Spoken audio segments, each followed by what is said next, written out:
সুপ্রিয় দর্শক, আপনাদের সকলকে আমন্ত্রণ জানাই আমাদের আজকের পাবলিক টক দেখবার জন্য। আসসালামু আলাইকুম। আমাদের সাথে আজ অতিথি হিসেবে উপস্থিত রয়েছেন সম্মানিত অতিথি জনাব এ.কে.এম. পাটোয়ারি, গণমাধ্যম ব্যক্তিত্ব ও রাজনৈতিক বিশ্লেষক। জনাব এ.কে.এম. পাটোয়ারি, আপনাকে অনেক অনেক শুভেচ্ছা এবং স্বাগত আমাদের পাবলিক টকে কথা বলবার জন্য। ধন্যবাদ আপনাকে এবং দর্শক শ্রোতাদেরকেও। আমি প্রথমে যে বিষয়টি নিয়ে আসতে চাচ্ছিলাম আপনার কাছে, জনাব পাটোয়ারি, তার মধ্যে প্রথমটি হচ্ছে, আমরা জানি সম্প্রতি জাতিসংঘ মহাসচিব বাংলাদেশে সফর করেছেন। একটি একটি যুগান্তকারী পদক্ষেপ, যুগান্তকারী একটি বিষয় হিসেবেই আমরা দেখছি, কেননা এটি বিরল একটি বিষয়। তো এই যে সফর হয়েছে, এই সফরকে কেন্দ্র করে একটি আশার আলো জেগেছে, বিশেষ করে রোহিঙ্গা শরণার্থীদেরকে নিয়ে। কেননা তাদেরকে আহ, তাদের দেশে ফেরত পাঠানোর জন্য যতটুকু প্রক্রিয়া, যে সমস্ত প্রক্রিয়া রয়েছে, হয়তোবা সেই প্রক্রিয়াগুলো ত্বরান্বিত হবে, এমন একটি আশার আলো রয়েছে। একই সাথে স্যার, আপনি দেখেছেন যে বিভিন্ন রাজনৈতিক দলের নেতৃবৃন্দ মাননীয় মহাসচিবের সাথে সাক্ষাৎ করেছেন, তাদের মতামত তুলে ধরেছেন বাংলাদেশের রাজনৈতিক অবস্থা নিয়ে, প্রেক্ষাপট নিয়ে, এবং আগামী জাতীয় সংসদ নির্বাচন নিয়েও কথা হয়েছে, সংস্কার নিয়ে কথা হয়েছে, এমন অনেকগুলো বিষয় নিয়ে কথা হয়েছে। এই সামগ্রিক বিষয়গুলো নিয়ে আপনার একটি বিশ্লেষণ শুনতে চাচ্ছিলাম। ধন্যবাদ আপনাকে। দেখুন, মানুষের হিউম্যান বডির কতগুলি অর্গান আছে, যে অর্গানটা যদি আপনি একটা কোনো মিষ্টি বা কোনো খাদ্যদ্রব্য আপনি পুরো মাথার মধ্যে মাখেন, কিন্তু সেখানে সে বলতে পারবে না এটা তিতা না মিষ্টি, ঝাল না টক, কিছুই বুঝতে পারবে না। কিন্তু আপনি যদি ওটা প্রপার জায়গায় যদি জিহ্বায় লাগান, তাহলে উইদিন সেকেন্ডের মধ্যে বলে দিবে এটা তিতা বা মিষ্টি বা ঝাল, বলে দিবে।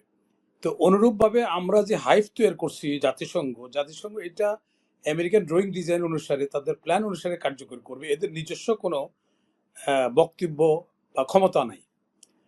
আমাদের, আপনি ইতিপূর্বে আপনি দেখছেন, আমাদের যখন আওয়ামী লীগ এবং বিএনপির মধ্যে যখন ডেডলক হয়ে যায় ইলেকশন নিয়ে, বিভিন্ন নিয়ে, জাতিসংঘ অনেক ধাপাধাপি দৌড়াদৌড়ি করছে, কিন্তু কোনো সলিউশন তারা দিতে পারে না, সলিউশন দিতে পারবেও না। তো আমাদের এখানে যে আসছে, একটা শুধু আমাদের বেনিফিটের মধ্যে একটা বেনিফিট হচ্ছে যে ওয়ার্ল্ড ওয়াইড আমাদের নিউজে আমার বাংলাদেশের নামটা আসছে।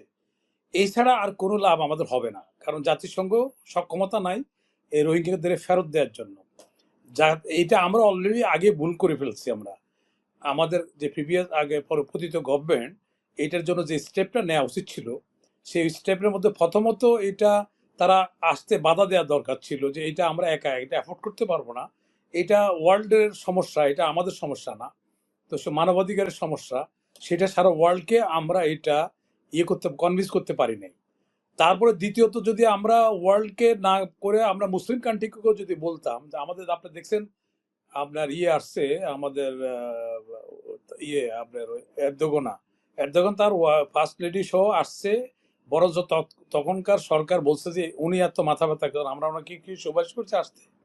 কিন্তু ওখানে যদি মুসলিম কান্ট্রিগুলো বলা যেত যে মুসলমানেরা নির্যাতিত হচ্ছে, বিভিন্নভাবে নিগৃহীত হচ্ছে, তো মুসলমানদেরকে তোমরা যে তোমাদের অন্য অন্য মুসলমান সম্প্রদায় ব্যতীত তোমাদের মুসলিম কান্ট্রিগুলোতে যতগুলি লোক আছে, তোমরা ওই জায়গায় এই রোহিঙ্গাদের কিছু কিছু করে লোক নাও, আর যারা এসব সৃষ্টি করছে, যেমন আমাদের নেইবার কান্ট্রি ভারতের যতগুলি লোক আছে সবগুলো ফেরত পাঠাই দাও, তার স্থলাভিষিক্ত রোহিঙ্গাদেরকে ওখানে নিয়ে নাও। তোমরা একদিকে তোমাদের সার্ভিস পাবা, দ্বিতীয়ত তোমরা মুসলমান উম্মার, যে আমাদের নবী করিম সাল্লাল্লাহু আলাইহি ওয়াসাল্লাম বলছেন, যদি বিশ্বের যে কোনো জায়গায় কোনো মুসলমান আহত হয়, সেখানে প্রত্যেক মুসলমানের হৃদয়ে লাগা উচিত, কারণ এটা দেহের মতো। যেমন পায়ে ব্যথা পাইলে মাথা ওটাও হৃদয়ে লাগে, মাথা ব্যথা পাইলে সেটাও হৃদয়ে লাগে। সে অনুরূপভাবে এটা নবীর নির্দেশনা, এই যে এরকম। তাহলে আমরা মুসলমানদের সাফার করছে, অথচ যাদের দ্বারা সাফার করছে সেই সব রাষ্ট্রগুলি, এরা ইচ্ছা করলে, এটা সারা মুসলিম কান্ট্রিগুলি যে অনেক ওদের ল্যান্ড এরিয়া, বহু ল্যান্ড এরিয়া আছে, এদের কিছু কিছু করে লোক নিলে আরো সারপ্লাস থাকতো। বরঞ্চ এদের শেয়ারের সাথে ভাষার সাথে চটগার ভাষা মিল আছে, এখানে আমাদের কিছু লোকও ওইভাবে তারা ওখানে অ্যাকোমোডেট করতে পারতো এবং ফলশ্রুতিতে ফরেন রেমিটেন্স আসতো। এটাগুলো একটা সাইড। দ্বিতীয় সাইড হলো যে অনেক সচ্ছল কান্ট্রি আছে, মুসলিম কান্ট্রি, যে তারা বলতে পারতো, ভাই আমি এদেরকে যদি তোমরা না নাও, তাহলে এদের এখানে থাকার জন্য, এদের এদের কর্মক্ষম করার জন্য তোমরা আমাদেরকে কিছু সাহায্য সহযোগিতা করো। তাহলে একটা বিরাট ফান্ড আসতো, এখানে আরেকটা ক্যান্টনমেন্ট দাঁড়ায় যেত, যেটা আমাদের সার্বভৌমত্বের জন্য আমাদের উপকারে হতো আমাদের। আর দ্বিতীয়ত হলো, যেমন আমরা ইন্ডিয়া যে আমরা স্বাধীনতা সংগ্রাম করছি, এদের যদি মোটিভেটেড করতে পারতো, এদের কিছু লোকের ছোট ছোট অস্ত্র দিয়ে যদি ইন্ডিয়া ইয়েতে কি যেন আপনার বার্মাতে ঢুকাই দিত, তাহলে এরা কিন্তু রোহিঙ্গারা যাই ওখানে তাদেরকে ইয়ে করতে পারতো, আমাদের উপরে বার্ডেনটা থাকতো না। এখন জাতিসংঘ কেন, আমি অ্যাডভান্স বলছি, অন রেকর্ডে আপনারা রাখতে পারেন, এই জাতিসংঘ যত ধাপাধাপি যত কিছুই করুক, এই রোহিঙ্গাকে তারা ফেরত পাঠাতে পারবে না, কারণ তারা ভুল ডায়াল করছে। কারণ আপনার জাতিসংঘ যেটা বলছে, জাতিসংঘ একটা ইঞ্চি আগাতে পারবে না আমেরিকার ইচ্ছার বিরুদ্ধে। কারণ আপনি জানেন যে আমেরিকা এখানে বার্মা অ্যাক্ট করছে, তাদের একটা অন্য প্ল্যান আছে। কারণ আমাদের চিটাগংয়ে যে মিনারেল রিসোর্স আছে, এই রিসোর্সগুলো যদি উত্তোলন করতে পারি, আমরা কুয়েতের চেয়েও আমাদের জীবনযাত্রার মান অনেক উন্নত হবে। এবং বাংলাদেশের তো দরিদ্র দেশ আছে, সেটা মানচিত্র থেকে এটা মুছে যাবে, ধনী রাষ্ট্র হিসেবে বাংলাদেশে প্রতিস্থাপিত হবে। কিন্তু আমাদের রাজনৈতিক দুর্নীতির কারণে, অযোগ্যতার কারণে আমরা সেটা সঠিকভাবে আমরা এগুলো হ্যান্ডেল করতে পারছি না। আমাদের ভাটির দেশ, আপনি জানেন, এই যে আমাদের মাগুরসোটা দেখছেন আপনি, মাগুরসোটা একবার গ্যাসের ফিল্ডে আগুন লাগে, এই আগুন লাগে, এবং এর কয়েকদিন আগে ইন্ডিয়ান একটা হেলিকপ্টার রাস্তা ভুল করে ওখানে বলছে তারা যে ভুল করে ওখানে চিটং গেছে, দেখছেন আপনারা নিশ্চয় সবাই, যে এটা বহুদিন পর্যন্ত ওখানে আগুন জ্বলছে, আগুন নিভাইতে পারা যায় না। এখানে স্যাভরনকে অন্যান্য যে কোম্পানিগুলির কন্ট্রাক্ট দেওয়া হয়, এটা নামে মাত্র ওরা ওদেরকে ব্যবহার করে। যেমন আপনার আছে যে আপনার মিডল ইস্ট কান্ট্রিতে যদি কোনো ইনভেস্ট করতে চায়, তাহলে ওখানে লোকাল লোককে আপনি ইয়ে করতে হবে তাদেরকে, ওইটাকে কি বলে ওটারে, একটা সুন্দর একটা নাম আছে, এই মোমেন্টে আমার মনে আসছে না। ওই হিসাবে তাছাড়া নিজে আপনি ইনভেস্ট করতে পারবেন না। তো অনুরূপভাবে এখানে যখন আমাদের দেশে মিনারেল রিসোর্স উত্তোলনের জন্য যখন টেন্ডার করা হয়, এর পিছনে থাকে কিন্তু ইন্ডিয়া। তো ইন্ডিয়া কেন করে এটা? ইন্ডিয়া ওদেরকে যে ইন্ডিয়া এখানে যে কন্ট্রাক্টটা পাওয়া যায়, সে কন্ট্রাক্টে করলে যদি 4,000 কোটি টাকা পায়, ওরা বলছে তোমরা এই কাজ না করো, তোমাদের 6,000 কোটি টাকা দিব। তারা কেন দেয় এটা? তারা দেয় এই জন্য, বাটির দেশ যদি আমরা এখান থেকে উত্তোলন করি, তাহলে ওরা যে কিছু পাচ্ছে তৈল, অন্য অন্য ওরা পাবে না। তারা কিন্তু আন্ডারগ্রাউন্ড পাইপ লাইনটা দিয়া ওরা পাম্প করে নিয়ে যাচ্ছে, যেমন ফেনী নদীর পানিটা তারা নিয়ে যাচ্ছে এইভাবে। এখন অবশ্য এই গভর্নমেন্ট আসার পর এটা বন্ধ হয়েছে। তো এখন ওই যে চিটাগংয়ে যে এখানে ইউরেনিয়াম পর্যন্ত আছে, হীরা পর্যন্ত আছে, এই যার জন্য এরা সন্তুলার এক এক সময় এক এক কুকি সিম, এইগুলি এই ইন্ডিয়ার এসব ষড়যন্ত্র এটা করতেছে। এখন আমেরিকার যে একটা প্ল্যান আছে যে এটা ইন্ডিয়াকে পাকিস্তানের সাথে খেলার জন্য, এটা আরো একটা তাবেদার রাষ্ট্র এখানে আমাদের পার্বত্য চট্টগ্রামের কিছু অংশ নিয়ে, মায়ানমার কিছু অংশ নিয়ে, এখানে আরেকটা কান্ট্রি এখানে তারা করতে চাচ্ছে, যার জন্য তারা বার্মা অ্যাক্ট করছে। এখন আমাদের রাজনীতির দূরদর্শিতার অভাবে আমরা কিন্তু সেটা বুঝতে পারছি না, আমরা কিন্তু গভীর ইয়ের দিকে যাচ্ছি, আমরা অন্ধকারের দিকে নিমজ্জিত হচ্ছে। আমাদের এইখানে এইগুলি সব যা হচ্ছে, এগুলো নাটক। এই নাটক কিছু হবে না, ওরা ওইসব করবে, এটা সিরিয়াল বানাবার পরিকল্পনা তারা করছে। কিন্তু আমাদের রাজনৈতিক নেতাদের অদূরদর্শিতার কারণে সেটা বুঝতেছে না। এরা নিজের স্বার্থের জন্য হানাহানি, ক্ষমতা যাওয়ার জন্য লড়াই তাদের, কিন্তু দেশের জন্য, দেশের যে ভবিষ্যতের জন্য এরা এইসব ভাবে তারা একত্রিত হচ্ছে পারছে না, একই ইয়েতে তারা আসতে পারছে না। তো এখন এটা আমাদের আনফর্চুনেট আমাদের জন্য।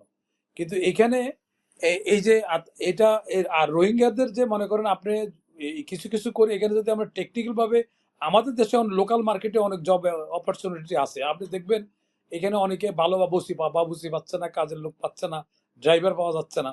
এদের কিছু লোক যদি ট্রেন করেও, যেহেতু এরা মুসলমান, এদেরকে আমরা কাজে লাগালেও তো পারতাম আমরা, এরা তখন আর এদেরকে সাহায্য করা লাগতো না।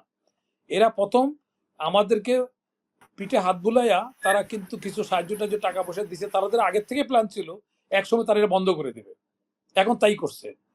তো এখন এদেরকে এরা কোনো মতে এরা যাবার জন্য চাবে না। আমাদের দেখেন আরেকটা জিনিস, আমরা এই যে ওখানে যে ইয়েছে বার্মার যে দুইটা গ্রুপ, বিরোধী গ্রুপেরা আমাদের কাছে কিন্তু ওদের লোক শর্টেজের জন্য রোহিঙ্গা চাওয়া হয়েছে, কিন্তু তখন আওয়ামী লীগ গভর্নমেন্ট ছিল, তারা দেয় নাই। যদি ওদের লোক একটা লোকের সাথে যদি আমাদের সম্পর্ক ভালো করা যায়, তো এদের থেকে কিছু মানে লোক দেয়া হইতো তাদের, তাহলে আরাকান আর্মির লোকেরা যুদ্ধ করতো, ফলে এই যে কিছু লোক মারা যাইতো, কিছু লোক ওখানে চলে যেত, এবং এদের একটা বার্মা তো দুই ভাগ হয়ে যাবে। তো তাহলে একটা অংশের সাথে, যেটা বাংলাদেশের সাথে বর্ডার আছে, তাদের কিন্তু আমাদের সাথে একটা সুসম্পর্ক তৈরি হইতো।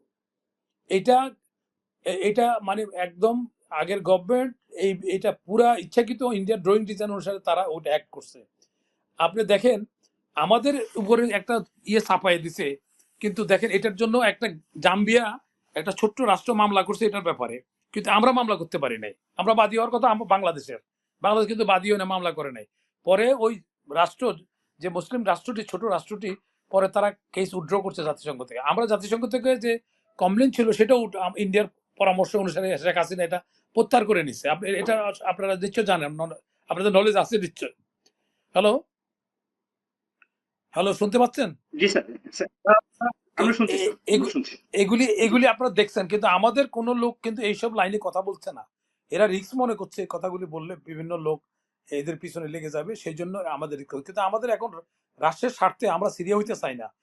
আর জাতিসংঘের কথা যে উপরে ভরসা করছে আমরা, এখনো যে আইন তৈরি করা হয়েছে, আপনি বলেন তো লেবাননে কি করছে জাতিসংঘ, আফগানিস্তানে কি করছে, ইভেন ইভেন কাশ্মীরে যে ইন্ডিয়া যে গণহত্যা চালাচ্ছে, ব্ল্যাক আউট করে রেপ করতেছে মুসলমান মেয়েদেরকে, কি করতেছে ওখানে? কোনো ওখানে মানবাধিকার লঙ্ঘন করছে না? কোনো ভূমিকা রাখতে পারছে তারা?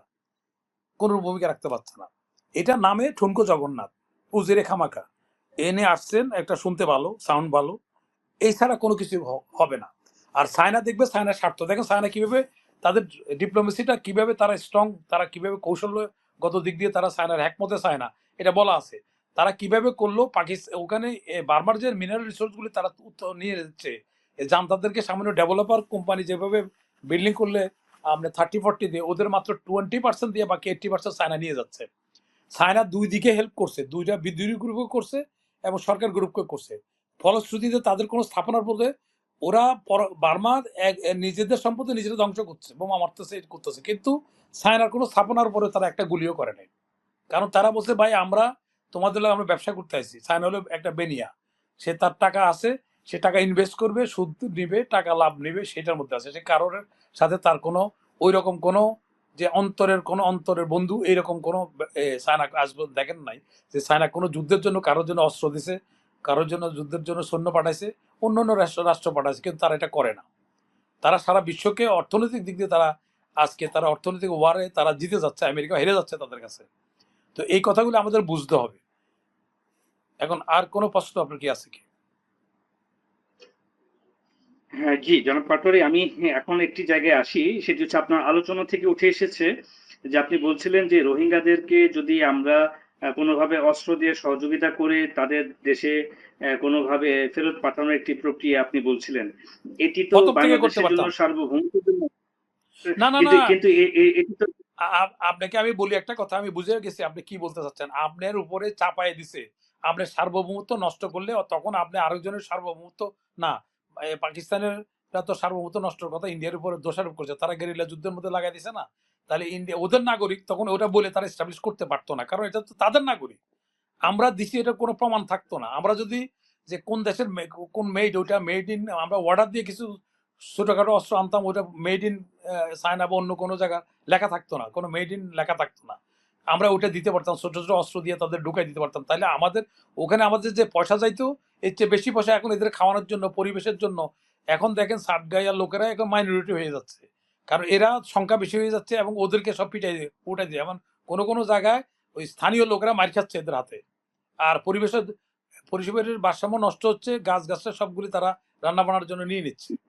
হ্যাঁ, তো তো এখন এখন দীর্ঘমেয়াদী, যেমন এর আগে আমি একবার বলছিলাম এই যে বিদ্যুৎ সাশ্রয় বাল্বের কথা বলছিলাম, তখন একটা প্রশ্ন উঠছিল যে এটার দাম তো বেশি, কিন্তু লং রানে দাম বেশি, এটা তো 5 বছরের গ্যারান্টি পাওয়া যায়। আর ওই এমনি বাল্ব, বিদ্যুৎ সাশ্রয় বাল্ব ছাড়া যেটা আসে, সেটাতে আপনার কিন্তু প্রতি কয়েকদিন পর পর এটা ফিউজ হয়ে যায়। তাছাড়া বিদ্যুতের কনজাম্পশন বেশি হয়। বিদ্যুৎ সাশ্রয় বাল্বের 20% বিদ্যুৎ কনজাম্পশন হয়, কিন্তু 100% বিদ্যুতের আলো পাওয়া যাচ্ছে, ঘর হিট হচ্ছে না, ইলেকট্রিসিটি ফ্যান ব্যবহার কম হচ্ছে। এটা লং রানে কিন্তু এটা প্রফিটেবল। এবং পরবর্তীকালে গভর্নমেন্ট কিন্তু এটা আমার প্রস্তাবটা গ্রহণ করছে, এবং এখন এরপরে বিদ্যুৎ সাশ্রয় বাল্ব বাংলাদেশে চালু হয়েছে। সোলারের কথা আমি প্রথম নিয়ে আসছি চ্যানেলের মাধ্যমে। প্রথম আমি প্রস্তাব নিয়ে এসেছি যে সোলার সিস্টেম আনতে হবে আমাদের, যখন এই ব্ল্যাক আউট মানে পুরা দিনের পর দিন বিদ্যুৎ থাকতেছে না, এই তখন আমি আণবিক বিদ্যুতের কথা আমার প্রস্তাবে গভর্নমেন্ট এটা গ্রহণ করছিল, এটার আমি প্রস্তাব নিয়ে আসছি। তো এখন এই যে এরা যে ডাইরেক্ট ইনডাইরেক্ট যে ক্ষতিটা বাংলাদেশের করতেছে, ভবিষ্যতে এরা দেখেন, এরা প্রাশ্রিত হবে যখন খাদ্য থাকবে না, এরা যে কোনো লোক উদ্দেশ্যমূলকভাবে এদের কাছে অস্ত্র দিবে, এদের দিয়া যে কোনো একটা অঘটন ঘটাই দিবে। এদের সংখ্যা বেশি হয়ে যাচ্ছে, কারণ এরা যদি 14-12 লাখ আসে, এখন তারা 18 লাখ হয়ে যাচ্ছে, কারণ এই যে বাচ্চা হচ্ছে, এগুলি তো বড় দিন আমাদের বাংলাদেশের সার্বভৌমত্বের জন্য হুমকির স্বরূপ হয়ে যাবে। তারপর আমাদের এদের খাদ্য, এদের কাপড় সবকিছু এইটা এই বাংলাদেশের ইয়ের উপরে চাপ পড়বে। তো সেই জন্য এগুলি যেটা বলছেন, তুমি যখন আমার উপরে চাপাই দিবা, আমার তখন নৈতিক দায়িত্ব হয় আমি আত্মরক্ষার জন্য আরেকজনকে আমি গুলি করতে পারি, সেটাও আইনেরই বিধান আছে যে তুমি আত্মরক্ষার জন্য একজনকে গুলি করতে পারবা যদি লাইসেন্স অস্ত্র থাকে। তো তুমি যখন আমার সার্বভৌমত্ব নষ্ট করছে, আমার এখানে গোলা হাসি পড়ছে, আমার এখানে লোক মারা যাচ্ছে, আমার এখানে চাপাই দিছো আমাকে, আমার 12 লক্ষ লোক, তাহলে সেক্ষেত্রে আমি দিলে যদি আমি করেও থাকি ওই তুলনায় কতটুকু অন্যায় করছি আমি। আর বিশ্ব সম্প্রদায়ের কাছে আমরা আবেদন করতে পারতাম যে তোমরা তাহলে নিয়ে নাও, ভাগ করে নাও, আমার একার দায়িত্ব না তো, তোমরাও কিছু কিছু নিয়ে যাও। মুসলিম কান্ট্রিগুলোকে আমরা কনভিন্স করতে পারতাম যে ভাই তোমরা অনেক কিছুতে অনেক জায়গায় সাহায্য করো, যেমন মসজিদ করে, এই বিভিন্ন জায়গায় তারা দাতব্য অনেকগুলি ইয়ে প্রতিষ্ঠান করে, তারা তাদের একটা ফান্ড থাকে মুসলিম কান্ট্রিগুলিতে, তারা এগুলি দান করে। হ্যাঁ, তো তাহলে এটার জন্য যদি আমরা আমাদের ফরেন মিনিস্ট্রি যদি এটা কনভিন্স করতে পারতো যে না তোমরা রোহিঙ্গাদেরকে কিছু নিয়ে ওদের টেকনিক্যাল ট্রেনিং দিয়ে তোমাদেরও কাজে লাগবে, ওদেরও হবে, আর আমাদের বার্ডেন আমাদের উপর থাকতো না। আমি বলছি যে ওইটা একটা প্রস্তাব, কত 2-3টা পাবে এটা সলভ করা করা যাইতো, কিন্তু সেইভাবে অদক্ষতার কারণে ফরেন মিনিস্ট্রির তৎকালীন গভর্নমেন্টের ফরেন মিনিস্ট্রির অদক্ষ লোকের কারণে, এবং অথবা তোরা চাই না ইন্ডিয়ার পরামর্শ কমে ইন্ডিয়া বিভিন্ন চুচুবুরির ভয় দেখাইছে। দেখেন না, আমাদের একসময় হাসিনা যখন গভর্নমেন্ট ছিল তখন বলছে আমরা ইন্ডিয়ার সাথে পারবো না, ইন্ডিয়া গুলো দখল করে ফেলবে, এই করবে সেই করবে। তা হাসিনা যখন ছিল, এই ছাত্ররা হইতে সারা বাংলাদেশের লোকজন নেমে গেছে, কি হলো ইন্ডিয়ার কোথায় কোথায় কি কিছু হইলো, কিছু হইলো না। আমরা কিন্তু আমরাই লক্ষ্য, আমরা বুঝছি আমাদের একটা সমাধান হয়েছে অন্তত। আমাদের রক্তক্ষরণ যেটা হইতো হাসিনা থাকলে, সেই রক্তক্ষরণ বন্ধ হয়েছে। কারণ আপনি যদি একটা লোকের এইটাই উন্নতি বলতে হবে, যদি একটা লোকের রক্তক্ষরণ আপনি বন্ধ করেন তখন অটোমেটিক সে সার্ভাইভ করবে। আর যদি রক্তক্ষরণ বন্ধ না করেন, আপনি যদি যতই ভিটামিন দেন না, তখন এই একটা মানুষ আর সার্ভাইভ করবে না। সে অনুরূপভাবে যদি এইটা আপনি স্থায়ীভাবে রোহিঙ্গাদের না পাঠান, ভবিষ্যতে এরা বিভিন্ন সংগঠন টাকা আছে যাদের কাছে, তারা এদের দিয়ে যে কোনো ঘটনা ঘটাবে। এরা তখন এদেরকে 12 লক্ষ লোক, এরা 12 লক্ষ, এখন তো আরো জন্ম নিয়েছে, আরো অনেকগুলি হয়ে গেছে। তো এটা আমাদের জন্য দীর্ঘমেয়াদী অনেকগুলি সমস্যা সৃষ্টি করবে। তো সেই কথা চিন্তা করলে ওইটা কি কইছে না কইছে, তখন আমরা বিশ্ব সম্প্রদায় বলতে পারতাম ভাই আমারে চাপাই দিছো, আমি কি করবো, ওরা গেছে তোমার না করি, এটা আমি কিছু জানি না, আমরা এটা স্বীকার করতাম না। ইন্ডিয়া আমাদের সাহায্য করছে, ইন্ডিয়াকে স্বীকার করছে, পাকিস্তান তো সারা বিশ্বকে বলছে যে এরা এটা সন্ত্রাসী কর্মকাণ্ড করছে, বাংলাদেশ তৎকালীন পাকিস্তানের সার্বভৌমত্ব নষ্ট করছে, এসব বলছে না, বলা থেকে লাভ হয়েছে, আমরা স্বাধীনতা পাইছি। তো এদেরকে যদি আমরা মোটিভেট করতাম, ভাই তোমার এরকম লোকজন মারছে, বারবার মারবা খাবা কেন, তোমরা তোমাদের ওই জায়গাটা তোমরা স্বাধীনতা ঘোষণা করো, তোমরা একটা স্বাধীন বাইরে একটা সরকার গঠন আমরা যেরকম করছিলাম আমরা কারণে, এরকম একটা রোহিঙ্গা দিয়ে একটা রাষ্ট্র, এখানে একটা রাষ্ট্র আরাকান রাষ্ট্র ডিক্লেয়ার করে ওদের দিয়ে একটা সরকার মানে ইয়েতে একটা সরকার গঠন করে দিতে পারতো পিছনে থেকে। বলছে এটা তাদের ব্যাপার, তাদের স্বাধিকার ব্যাপার, তাদের সার্ভাইভালের প্রশ্ন, বাংলাদেশ এটা বলতো, আমরা এসবের মধ্যে নাই ভাই। হ্যাঁ, তো এইটা করে আমরা এটা করতে পারতাম। এখনো দেখেন যদি মুসলিম কান্ট্রিগুলো দেখেন, এরদোগান আসছিল এখানে, তুরস্কের প্রেসিডেন্ট আসছিল, তাদের অনেকগুলি ওই সময় তো আমরা এই 12 লক্ষ লোক যদি সকল মুসলিম কান্ট্রি একটু একটু করে দেয়, আপনি দেখেন আমাদের এখানে অনেক সময় অনেক চ্যারিটি করে, বিভিন্ন লোকের একটু একটু সাহায্য করলে দেখা যায় যে ওই একটা বড় কিছু একটা হয়ে যাচ্ছে, একটা মাদ্রাসা হয়ে যাচ্ছে, মসজিদ হচ্ছে, সবাই মিলে করি কাজ, হারি নাইলাস। এখন এখানে যদি মুসলিম কান্ট্রিগুলো যে মুসলমান হিসেবে মানবাধিকার, যারা খ্রিস্টান রাষ্ট্র অন্যান্য রাষ্ট্রের কাছে মানবাধিকারের ইয়েটা নিয়ে আসতো ফ্রন্ট লাইনে, তাহলে মানবাধিকারের জন্য সাহায্য ওখানে পাওয়া যেত, এখানে মুসলিম কান্ট্রির জন্য, মুসলিম ব্রাদারের জন্য তারা ওখানে সাহায্য আনতো। তাহলে আনলে এরা প্রত্যেকে নিয়ে গেলে আপনি দেখবেন গ্রামগঞ্জে মুক্ত হবে। তৎকালে আগে যখন লজিং মাস্টার রাখতো, তখন ওরা শেয়ার করতো, আশেপাশের বাড়ির মানুষেরা শেয়ার করতো, কারোর উপরে বার্ডেন হইতো না, সবাই মিলে খাইলে একটা হুজুরের খাওয়ার ব্যবস্থা, বেতনের ব্যবস্থা হয়ে যেত। তো এখন যদি মুসলিম কান্ট্রিকে ওইভাবে আমরা কাজ করতে পারতাম, ওদের কনভিন্স করতে পারতাম যে ভাই তোমরা কিছু কিছু নাও, এটা এটা এই 12 লক্ষ লোক একটা বেশি একটা, এতগুলি মুসলিম কান্ট্রি আছে, হ্যাঁ, তাদের রিসোর্স আছে, তাদের যদি তাদের কাজেও লাগায়, তাদের তেল উত্তোলন বিভিন্ন কাজের মধ্যেও লাগায়, তাহলেও কিন্তু এই লোকগুলি কিন্তু ওখানে অ্যাকোমোডেট করা যাইতো। কিন্তু আমাদের তো সেটা একদম ইন্ডিয়ার কথা চুপ করে রাখছে, কারণ ইন্ডিয়া তো অন্য উদ্দেশ্য ছিল। ইন্ডিয়া শান্তি চুক্তি হইলো, সন্তুল আনবার আনছে, এখনো দেখেন না ওইগুলি আছে। আমাদের প্রায় সময় আমাদের আর্মির সাথে যুদ্ধ হচ্ছে, ওখানে ব্যাংক লুট হচ্ছে, এইগুলি করাচ্ছে কারা? এরা ওই একটা লোকে করাচ্ছে, কারণ টার্গেটটা হলো চিটগাং, যেহেতু মিনারেল সম্পদ রয়েছে আমাদের, সারা বাংলাদেশে যা সম্পদ আছে পার্বত্য চট্টগ্রাম হিলে এর চেয়ে বেশি সম্পদ রয়েছে, যেটা আণবিক বোমা তৈরি করতে পারবে এমন জিনিসও আছে। আপনি এইটা একবার, আমি আপনাকে আজকে বলি, যখন এনার্জি মিনিস্টার ছিল নুরুদ্দিন, হ্যালো, নুরুদ্দিন সাহেবে নুরুদ্দিন সাহেবকে একটা প্রস্তাব স্যার। দিলেন, নুরুদ্দিন সাহেবকে একটা প্রস্তাব দিলেন যে তুমি জেনারেল মানুষ আছো, আগে অন্যরা ছিল, ওদেরকেও টাকা দেওয়া হয়েছে, তুমি বলো কোন ব্যাংকে তোমাকে কত আমরা $1000 কোটি তোমাকে দেওয়া হবে, তুমি এই তেল উত্তোলন কথা ছেড়ে দাও, বাদ দাও। উনি তখন তৎকালীন শেখ হাসিনাকে বলার পরে শেখ হাসিনা ওনাকে বলছে, নুরুদ্দিন সাহেব এখনো জীবিত আছে, আপনারা জিজ্ঞাসা করতে পারেন। আমি কিন্তু ওই দিন নুরুদ্দিন সাহেবের অফিসে ছিলাম। হ্যাঁ, তো নুরুদ্দিন সাহেব তখন ওনাকে বললেন রেড টেলিফোনে যে এরকম একটা প্রস্তাব আসছে, বলছে পার্টির জন্য টাকাটা নিয়ে নেন। তার মানে কি জাতীয় সম্পদ, জাতীয় স্বার্থ জলাঞ্জলি দিয়া, হ্যাঁ, সে কিন্তু রাজি হয়েছে। পরে নুরুদ্দিন সাহেব বলছে, স্যার আমাদের তো আর কিছু চাওয়ার পাওয়ার নাই, আমারও নাই আপনারও নয়, এই টাকা আমার জাতির সাথে বেইমানি আমরা করা ঠিক হবে না। তখন বলছে তাহলে বাদ দেন, দেখছে যে এরদি হবে না। তার কিছুদিন পরে তার দপ্তর বিহীন করলেন। আমি নুরুদ্দিন সাহেবের বললাম যে আপনি এখনো একটা নেকড়ানি ঘুরে বেড়াচ্ছেন, আপনি চাইলে ওই সময় এরশাদের সময় চাইলে আপনি প্রেসিডেন্ট হতে পারতেন, আপনি এখন একটা এই মহিলার অধীনে আপনি গেছেন, তারপরে এখন আপনাকে দপ্তর বিহীন করছে। তখন উনি আমাকে বললেন যে তুমি ভালো করে চিন্তা করো আমি পদত্যাগ করবো কিনা। আমি আপনি পদত্যাগ করে ইমিডিয়েটলি পদত্যাগ করে ফেলেন, আমি এর মধ্যে করবেন না। আর তারপরে ওই যে ইন্ডিয়ান যে ওই যে আপনার আমেরিকান কোম্পানির মাধ্যমে, আমেরিকান মাধ্যমে এরা টেন্ডার এখানে অংশগ্রহণ করে, আসলে কাজ করে পিছন থেকে ইন্ডিয়া। তারপরে কিছুদিন পরে তাকে আপনার যখন সে আপনার ইয়েতে গেলেন, আপনার নরসিংদী উনি বাড়িতে যাবেন, তখন ওনাকে ট্রাক দিয়ে চাপা দিলে ওনার পা ভেঙে ফেললো।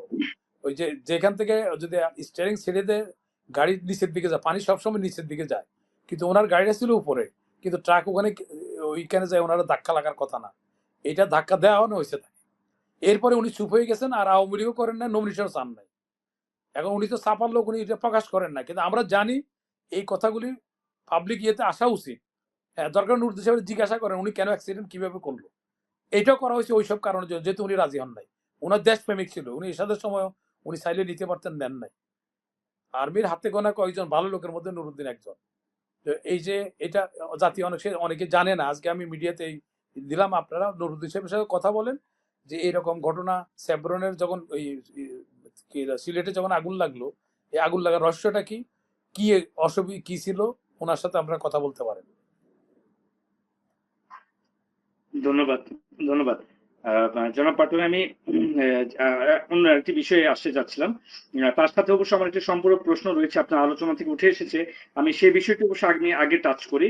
আপনি বলছিলেন যে আমরা সিরিয়ার দিকে যাচ্ছি কিনা, এমন একটা অবস্থা তৈরি হচ্ছে যেখানে আমাদের দেশে যারা রাজনৈতিক দলগুলো রয়েছে তাদের যদি সদিচ্ছা থাকে, তাদের যদি ঐকমত্য থাকে, তারা যদি সবাই মিলে জাতীয় স্বার্থে একটি জায়গায় আহ আহ, সমঝোতার মাধ্যমে দেশকে নিয়ে ভেবে থাকেন, তাহলে হয়তোবা আমরা সেই সংকট উত্তরণের পথে আসতে পারি, বা সেই সংকটটি কাটিয়ে উঠতে পারি।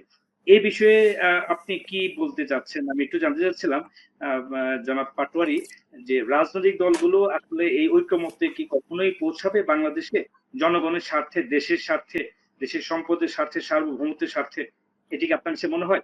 তার পাশে দিয়ে আমি এখন যে অন্য একটি প্রসঙ্গে প্রশ্নটি আমি করে রাখতে চাচ্ছিলাম, সেটি হচ্ছে নির্বাচন নিয়ে। আপনি জানেন যে নির্বাচন নিয়ে অনেক কথা হয়েছে জাতিসংঘ মহাসচিবের সাথে। সংস্কার প্রক্রিয়া এবং কবে নির্বাচন হওয়ার বিষয়টি, সেটি নিয়েও কথা হয়েছে। তো এই দুটো বিষয় নিয়ে আমি আপনার কাছ থেকে এবার জানতে চাচ্ছিলাম। এবং যারা রাজনৈতিক দলগুলো যারা মহাসচিবের সাথে দেখা করেছেন, কথা বলেছেন, তাদের কিছু ভাইবস আপনি দেখেছেন, সবকিছু মিলে আপনার কাছে কি মনে হয় যে আমরা কোন দিকে আসলেই যাচ্ছি? নির্বাচন, আমাদের সংস্কার, আর এর আগে আপনার কি পছন্দ? আমি আমি একটা কথা এর আগে যখন শেখ হাসিনা ছিল তখনও আমি একই কথা বলছিলাম। আমাদের রাজনীতিবিদদের অদূরদর্শিতার জন্য আমাদের যোগ্য লোকরা রাজনীতি বিমুখ হচ্ছে, কারণ এখানে যোগ্য লোকদেরকে রাজনীতিতে জামায়াত করে নিয়ে আসা উচিত। তারপরে এই যে আমাদের সৌভাগ্য যে আমরা আমাদের এত ক্রিটিক্যাল মোমেন্টে আমরা ডক্টর ইউনূসকে আমরা পাইছি, না হলে এটার ভবিষ্যৎ আরো আগে এরা অন্যরকম করতলগত হতো। কিন্তু আবার আমাদের দুর্ভাগ্য, উনি কোনো সঠিক লোকের সমাগম করতে পারেন না, অ্যাডভাইজার উনি সঠিক লোকের নির্বাচন করতে পারেন না। ফলশ্রুতিতে আমাদের কোনো রকমের কোনো ওয়ার্ক করছে না, অ্যাডমিনিস্ট্রেটিভ ওয়ার্ক করতেছে না, পুলিশ ওয়ার্ক করতেছে না, আইন শৃঙ্খলা তো একদম ইয়েতে বাজার মোটামুটি একটা অবস্থানে রাখছে। এখানে আমি একটি বিষয় জানতে চাইবো, এটির সাথে আপনি আপনার কথাটি বলবেন, আমি আরেকটি বিষয় জানতে চাইবো আপনার এই কথা থেকেই। সেটি হচ্ছে যে একজন যোগ্য ব্যক্তি doctor Mohammad Yunus, professor doctor Mohammad Yunus হচ্ছেন অত্যন্ত যোগ্য একজন ব্যক্তি, বাংলাদেশের বর্তমানে সরকারের দায়িত্বে রয়েছেন। তো ওনাকে প্রপারলি সহযোগিতা করা, বা আপনি যেটি বলছিলেন যে যোগ্য লোকদেরকে হয়তোবা উনি আনতে পারেনি ওনার ক্যাবিনেটে, এমন একটি কথা বলছিলেন। তাহলে সেটি কি কোনো এটির পেছনে কি কোনো রহস্য রয়েছে, কোনো চক্রান্ত রয়েছে সরকারকে অকার্যকর করার জন্য?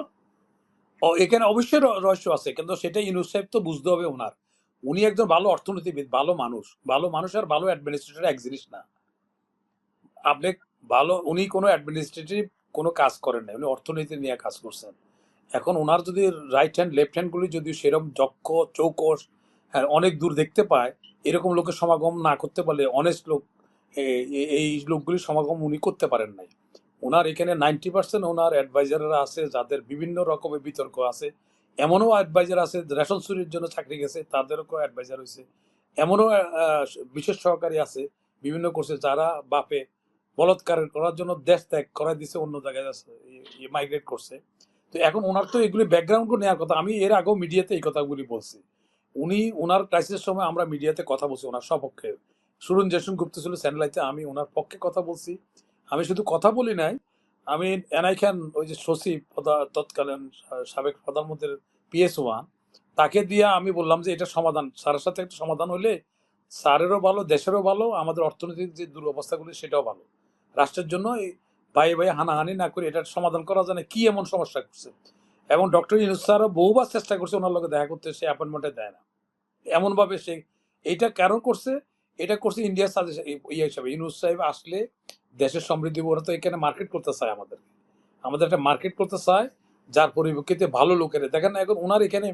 আচ্ছা আপনি বলেন, আমাদের তো ইন্টারিয়াম গভর্নমেন্ট এর আগেও ছিল, হয়তো একটা এইরকম সিচুয়েশনে ছিল না আমাদের এখানে। আমরা এই তত্ত্বাবধায়ক গভর্নমেন্ট আমরা করছি না, আমরা তো লতিফুর রহমান, জাস্টিস হাবিবুর রহমান, এগুলি করছি না। কিন্তু তখন দেখেন তো তারা কি কাজ করছে, তাৎক্ষণিকভাবে আমরা হোমওয়ার্ক করছি। এখন একটা হাসিনা একটা এলোমেলো করে গেছে, ঠিক আছে, তো এই এলোমেলোটা যদি দক্ষ লোক যদি উনি সমাগম করতে পারতো, তাহলে এটার সমাধান করা বেশি একটা অসুবিধা হইতো না। এটা হয়তো 2 মাসের জায়গায় 3 মাস লাগতো, এর বেশি 3 মাসের জায়গায় 4 মাস লাগতো। এখন 8 মাস চলছে, এখন পর্যন্ত কোনো রকম একটা ট্রাফিক সিস্টেম ঠিক হয়নি। বাসে ডাকাতি হচ্ছে, রেপ হচ্ছে, ছোট ওগুলি হচ্ছে, যে বাচ্চা একটা মেয়ে হয়েছে বাগুড়া ইয়েতে, ওইটা ওইগুলি আগেও হয়েছে, অতীতে হয়েছে, ভবিষ্যতেও হবে। এগুলির জন্য সিরিয়াস এটা ডেটার একটা পানিশমেন্টের ব্যবস্থা রাখা দরকার, সেটা তো অন্য বিষয়। কিন্তু এর চেয়ে আমাদের এখন যেটা সবচেয়ে বড় কথা দরকার, অর্থনৈতিক এই অবস্থাটা। আপনি জোড়াতালি দিয়ে অর্থনীতি দেখেন, আপনি হাসিনার টাকা ছাপাইছে, এনারও টাকা ছাপাইছে, এখন আরো 7,000 কোটি টাকা ছাপাইয়া এই যে ব্যাংকদেরকে, দেউলিয়া ব্যাংকগুলি এখন টাকা নিয়ে তারে আবার টাকা দিয়ে সাহায্য করবেন কেন? ওই টাকাগুলি বাংলাদেশ ব্যাংকের অধীনে নিয়ে কোনো ব্যাংকের সাথে মার্জ করে দিলে তো হয়। যারা টাকা, তাদের সরকারে কি টাকা পড়ছে, ওই লুটেরা টাকা লুট করে দিবে, আবার টাকা ছাপাইয়া তাদেরকে সাহায্য করতে হবে। হাসান মনসুর একজন যোগ্য লোক, উনি নিজে প্রথম বলছেন যে আমি কোনো টাকা ছাপাবো না, তারপরে উনি নিজে মুখে স্বীকার করলেন টাকা ছাপাইছে। তাহলে কি হাসিনার মধ্যে আর এখনকার মধ্যে পার্থক্য কি থাকলো? তা আমরা তো মনে করছিলাম ডক্টর ইউনূস সাহেব আসলে ওয়ার্ল্ড ব্যাংকের দরজা খুলে দেবে, কি খুলে দিছে? ব্যাংকের একটা নিয়ম নীতি আছে, ওখানে তো ইচ্ছা করলেও পারবে না। তো সেটা নিয়ম নীতি ফুল করলে আপনি টাকাগুলি পরিশোধ করবেন কোত্থেকে? আমাদের চেয়ে বেশি ডাটা, বেশি পরিসংখ্যান আছে কার কাছে? ওয়ার্ল্ড ব্যাংকের কাছে। ওয়ার্ল্ড ব্যাংক টাকাটা আপনি একজনের জায়গায় লগ্নি করবেন, টাকাটা রিটার্ন দিতে পারবে কিনা, কিভাবে দিবে রিটার্ন? আমাদের দেশে তো কোনো একটা জায়গায় মর্টগেজ বা কোনো কিছু নিতে চাইলে টাকাটা দিবে কিনা জিজ্ঞাসা করে, তোমার আয়ের উৎসটা জিজ্ঞাসা করে, যে টাকাটা কিভাবে দিবা, শোধ করবা কিভাবে। তো দেখেন ওনার যে এত প্রভাব আছে, সবই আছে ঠিক আছে, কিন্তু ওনার প্রভাব থাকার পরে তো আমরা তো এখানে তো টাকার স্রোতের নর বয়ে যায় নাই। ওই হাসিনাও টাকা ছাপাই বেতন দিচ্ছে, উনিও টাকা ছাপাই বেতন দিচ্ছে। তো এটা কতদিন? এটা টেম্পোরারি করা যায়, যেমন পেইন কিলার টেম্পোরারি চিকিৎসা। এটা যদি পার্মানেন্ট করেন তো কিডনি টিডনি সব ড্যামেজ হয়ে যাবে এবং পুরা বডি হয়ে যাবে। তো সেই জন্য এই যে টাকা ছাপানো হচ্ছে, টাকার অবমূল্যায়ন হচ্ছে, টাকার মান কমে যাচ্ছে, হ্যাঁ টাকার মান কমে যাচ্ছে, এগুলি করতেছে। এখন সরকার কাছে এর বিকল্প এর ছাড়া কিছু নাই। এরপরে আসবে হাসিনা গভর্নমেন্টের নেয়া অপ্রয়োজনীয় প্রজেক্টের টাকা ইনস্টলমেন্ট দেয়া, ওরা তো তা বুঝে না। ওরা গভর্নমেন্টকে দিচ্ছে, কে গভর্নমেন্ট কে কখন ছিল সেটা না, তারা বাংলাদেশ গভর্নমেন্টের সাথে চুক্তি হয়েছে তাদের। এই যে টানেল টানেল মেইনটেনেন্সের টাকাটা আসতেছে না, আগে বলছে যে নহর বয়ে যাবে। আমাদের স্যাটেলাইট যেটাতে আমরা এখন কথা বলতেছি, স্যাটেলাইটের কথা বলছিল যে এটা 3,500 কোটি টাকা, তখন 1,500 কোটি টাকা দিয়ে অন্যরা স্যাটেলাইট ছাড়ছে একাধিক। আমাদের সবের ধর নীলমণি একটা স্যাটেলাইট, কোনো টেন্ডার করে না, কিচ্ছু না, আরো জন করছে। তারপর এখন এটার মেয়াদও শেষ হয়ে যাচ্ছে, প্লাস এদের ইনস্টলমেন্ট টাকা দেওয়া হচ্ছে না, ওখানেও টাকার আয়ের কোনো, ওদের মেইনটেনেন্সের পয়সা আসছে না। তাহলে আপনি চতুর্দিকে যদি একটা লোকের খালি খরচের রাস্তায় দেখি আমরা, আয়ের কোনো রাস্তা দেখি, তাহলে রাষ্ট্র সার্ভাইভ করবে কি করে? তো এখানে ওনারা 7 মাস পাইছে, 7 মাসে তো উনি সেলফ সাফিসিয়েন্ট, এখন টাকা ছাপানোর প্রয়োজন না। যদি আজকে বুঝতাম যে এই গভর্নমেন্ট বলছে টাকা ছাপানোর প্রয়োজন না, আমরা নিজেরা সেলফ সাফিসিয়েন্ট হয়ে গেছে 7 মাসে, তাইলে আমরা বুঝলাম যে ওনাদের এফিসিয়েন্সিটা ওনার প্রপার ওয়ার্ক করছে, এনারা ইয়ে করবে। এখন যে ইলেকশন করছে, এখন এটা সলিউশনটা কি? এটা না হলে তো এরকম আরো অবস্থা খুব খারাপের দিকে যাবে। এখন দেখেন যারা এখানে আসলো সবাই সাপোর্ট দিল, ছাত্ররা এখন রাজনীতি করে তারা মন্ত্রী হবে এটা চিন্তা করতেছে। এই যে কালকে আসিফ নজরুল সাহেব বলছে যে এদেশের জনগণ 10 বছর তোমাদের ক্ষমতা দেখতে চায়। উনি উনি কিভাবে জানলেন? ওনার কানে কানে কি জনগণ বলে গেছে? তার মানে কি মোটিভ তো ভালো মনে হচ্ছে না। তার মানে ওনারা ইলেকশনটা ডিউ টাইমে দিবে না, দিতে পারলেও তারা দিবে না, কারণ তাদের কথা তাদের কার্যকলাপে বোঝা যায়, সকালবেলা বোঝা যায় দিনটা কেমন যাবে। তো এখন আজকে গতকালকে এই আসিফ নজরুল সাহেব এই কথা বলছে, তার এর অর্থ মানেটা কি? যে 10 বছরের ছাত্রদের দেখতে চায়। তারপরে এই যে ছেলে পেলেদের দেখছেন, বডি ল্যাঙ্গুয়েজ দেখছেন, এই যে পদক দিচ্ছে তারা বামাতে পদক দিচ্ছে। আপনি পদক একটা সম্মানের বিষয়, তো সেখানে দেখা যাচ্ছে একটা অল্প বয়সী একটা ছেলে, ম্যাচুরিটি এখন আসে না, তারে স্থানীয় সরকার মন্ত্রী বানাচ্ছে, সে পদক দিচ্ছে বামাতে। তা বামাতে ডালার থেকে দিচ্ছে, আপনারা দেখছেন, নিউজে দেখছেন, তো বডি ল্যাঙ্গুয়েজ গুলি দেখেন।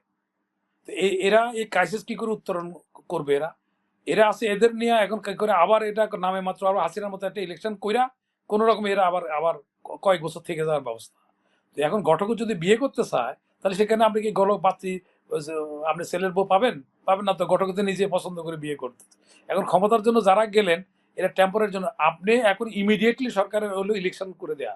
ওনাদের কোনো ম্যান্ডেট নাই, অন্য কোনো সংস্কার সংস্কারে কি করবেন? সংস্কার যদি যারা ক্ষমতা ইলেকশনে আসবে তারা যদি সংস্কারটা মানে না, তখন কি হবে? এটা সার্ভিসের দাম নাই। আর সংস্কার যাদের দিয়ে করতে দেওয়া হয়েছে তাদের নিয়ে অনেক বিতর্ক সেখানে। একটা আলী রিয়াজ দেখেন আপনি, আলী রিয়াজ একটা হরগঙ্গা কলেজ, আমেরিকার কলেজ হলে গ্রামের একটা কলেজ, অল্প কয়টা ছাত্র নিয়ে ওখানে আছে। সে অর্থনীতি তারপরে কিনা ল তার সাবজেক্ট না, তো যেটা ল সাবজেক্ট না, এখন নিতে যদি বাইতুল মোকাররম ইমামতি করতে দেন আপনি, সে হয়তো বাংলা করে ট্রান্সলেট করে করতে পারবে, কিন্তু বাইতুল ইমাম সাহেব যেভাবে করছে সেভাবে তো করতে পারবে না। তাইলে এখন দেখেন, এখন তো উনি তো যোগ্য সরকার, এই তো পলিটিক্যাল গভর্নমেন্ট করে। আমি এই কথার উত্তরটা ডক্টর ইউনূস সাহেবের কাছে জানতে চাই, উনি আমাকে এই উত্তরটা দেয়, এই কারণটা কি এটার। তারপরে একজনের ডক্টরেট আছে, ডক্টরের ভুয়া, কোথা থেকে ডক্টরেট আছে তার ডক্টরের কাগজটা দেখেন। আরেকটা ওই যে কমিশনের চেয়ারম্যান হয়েছে, তো এইটা হলো কমিশনের চেয়ারম্যানদের নিয়ে, অ্যাডভাইজারদের নিয়ে এই অবস্থা। তারপর আমাদের আসল সমস্যা, তারা তো ওখানে আগের থেকে বার্মা এক করে বসে আছে। কার কথা বলছিলেন? আচ্ছা, কার কথা হ্যাঁ, বলছিলেন? কার কথা বলছিলেন যে আমি ডক্টরেট বিষয়টি নিয়ে কার কথা বলছিলেন? আমি এখন কমিশনের একজন চেয়ারম্যান, আপনারা খুঁজে বাইর করেন, আমি ক্লু দিলাম। এই যে কমিশন করছে, কমিশনের একজনের ডক্টরেট নাই, ভুয়া ডক্টরেট। হ্যাঁ, তারপরে আলী রিয়াজ আইনের কোনো ছাত্র না, একটা আইনের ছাত্র। স্বাধীন মালিক সাহস পাইলেন না ডক্টর কামালের ভুল ধরতে গেলে। এটা স্বাধীন মালিক কি ওর ধারে কাছে দাঁড়িয়ে যাবে? ডক্টর কামালের যে রচনা করছে সেরুঞ্জয় সেনগুপ্ত, যে সংবিধান রচনা করছে ডক্টর কামাল, সেটা আলী রিয়াজ ওর কি জানে আগামাথা? আলী রিয়াজ কি করে ইয়ে করবে? ওর আমেরিকাতে স্কুল, আর আমেরিকা দেখলে কি আমেরিকা সব ভালো হয় নাকি? আর ওই আমেরিকা তো আমাদের হরগঙ্গা কলেজের তো খারাপ, সেই কলেজে সে প্রফেসরই করে। আমেরিকা কোনো নাম করা করে প্রাইভেট, ওখানে নাম প্রাইভেট বহুত ইউনিভার্সিটি আপনি নিজে জানেন। হ্যাঁ, তো এই এই হলো অবস্থা। কারণ উনি যে অ্যাডভাইজার নিয়োগ করার সময় উনি সঠিক নির্বাচন করতে পারেন নাই। কমিশনের চেয়ারম্যান করার মধ্যে দুই একটা করছে, যেমন আপনার ফজলুর রহমান, জেনারেল ফজলুর রহমান, সঠিক নির্বাচন, ইলেকশন কমিশন সঠিক নির্বাচন। ইউনূস স্যারের হাতে গোনা কয়েকটা ছাড়া বেশিরভাগে আপনি এটা হওয়ার কথা না, এবং এক এক রাষ্ট্রের বেনিফিশিয়ারি তারা আবার এটার মধ্যে আসছে, তারা তো ওই সময় তো করছে এরকম। এখন আপনি এটা কি বলবেন? আপনি কতজনের আপনি বললে অনেকে স্বার্থে আঘাত গেলে আপনি তখন ওরা অসন্তুষ্ট হয়, খামাখা শত্রুতা হয়। এখন আমরা কত কথা, আমি কিন্তু বলে যাচ্ছি এই কথাগুলি, কারণ আমাদের এখন রাষ্ট্রকে বাঁচাতে গেলে আমাদের সবাই সত্য কথা বলা দরকার। এই কথাগুলি আসুক, ওনারা বলুক না, ওনারা প্রকাশ্য ডিবেট করুক না, উনি উত্তর দেখ না এগুলি, যে আপনি আপনি সব বিভিন্ন সোর্স ছিল, জানার দরকার ছিল যে অসৎ লোক যার চাকরি চলে গেছে রেশন চুরির জন্য, সে লোক কি অ্যাডভাইজার হলো কি করে? আরেকজনের বলৎকার করে। আচ্ছা, আরেকটা জিনিস দেখেন, আপনি এইখানে তো অ্যাডভাইজার, আপনি দেখেন এইখানে এতগুলি অ্যাডভাইজার, এতগুলি এই যে লোক নিছে, লোক তো আপনি একটা প্রতিযোগী অর্গানাইজেশনের একটা সেট আপ আছে, আগের ইন্টারিয়াম গভর্নমেন্টের একটা সেট আপ আছে, এতগুলি বিশেষ সহকারী দরকার আছে। বিশেষ সহকারীকে কি কাজ করতেছে, কি সহকারী করতেছেন উনি? তো এইগুলি নিয়ে একটা রাষ্ট্রের একটা ব্যয় আছে। এই সহকারীরা এক সময়, আমি আপনাকে রকেটে রাখেন, এদের যা বেতন ভাতা যা পাচ্ছে এগুলো ফেরত দেওয়া লাগবে, কারণ স্যাংশন নাই তো, পোস্ট স্যাংশন নাই। আমি একটা উদাহরণ দিই আপনাকে, এই প্রফেসর ইয়াজউদ্দিন সাহেব একটা মেয়ে এলো, একটা ডাক্তার মেয়ের সাথে তার একটা ইটিশ পিটিশ আছে। উনি বারবার এমএসপি কে হাত ধরে বলছে তার একটা অ্যাডভাইজার বানানোর জন্য। তখন জেনারেল আমিনুল করিমকে আপনারা জিজ্ঞাসা করেন, উনি বলছে স্যার পোস্ট নাই, আমি এটা করতে পারবো না। কারণ স্যাংশন পোস্ট লাগবে তো। প্রত্যেক সারা বিশ্বের তো একটা সেট আছে, রাষ্ট্রপতি, ভাইস প্রেসিডেন্ট, প্রধানমন্ত্রী, একটা সেট থাকে।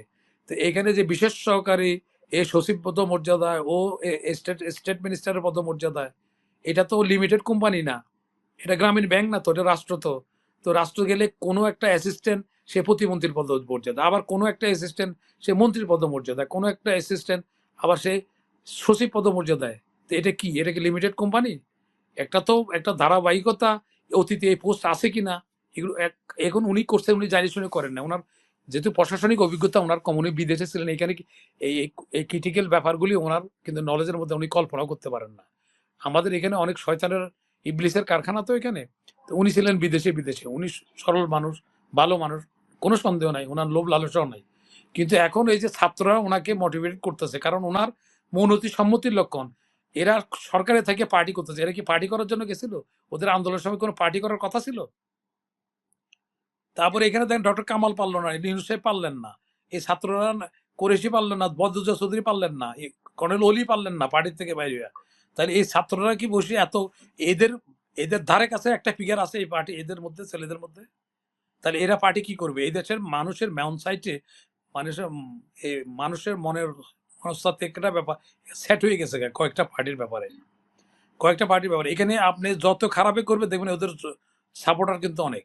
তো আপনি সাপোর্টারকে বাদ দিয়া তাহলে এই যে আপনার সবার পার্টিসিপেশন কিভাবে থাকবে, একটা বড় অংশ তো আমরা এদেরকে আনতে পারছেন না, তাহলে কি হবে ইলেকশনের মধ্যে? আবার কনভিকশনও করতে পারছেন না। এখন হাসিনার কনভিকশন 8 মাসে করতে পারলেন না, তো হাসিনা ইলেকশনে দাঁড়ালে তো আইনে প্রচলিত আইনে সে ইলেকশন করতে পারবে যদি তার কনভিকশন না হয়।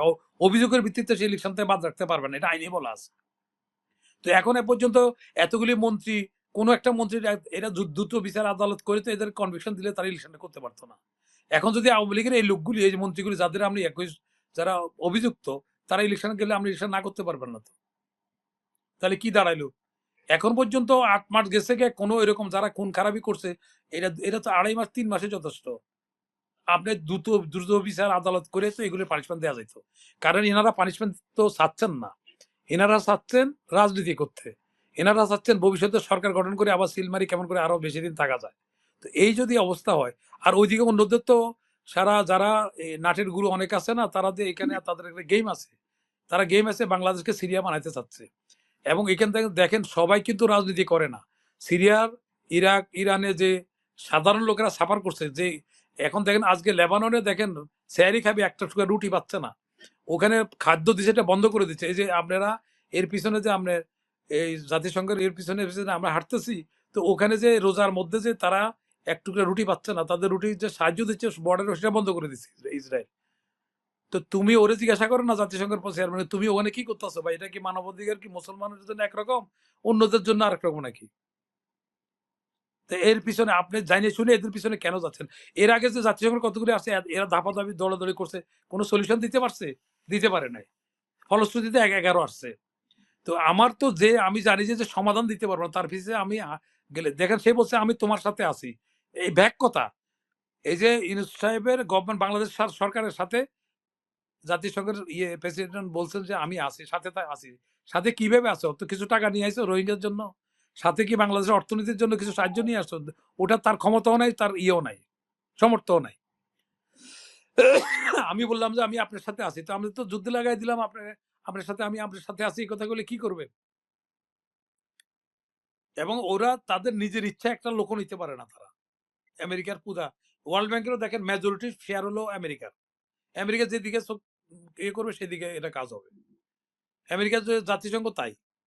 আপনি আমার বর্তমান প্রচলিত বিভিন্ন যে অস্থিরতা আছে, বিভিন্ন এরকম অমানবিক কার্যকলাপ হচ্ছে ওয়ার্ল্ডে অনেক রাষ্ট্রের মধ্যে, এরা জাতিসংঘে কি ভূমিকা রাখছে আমরা দুই একটা দেখান তো, বলেন তো।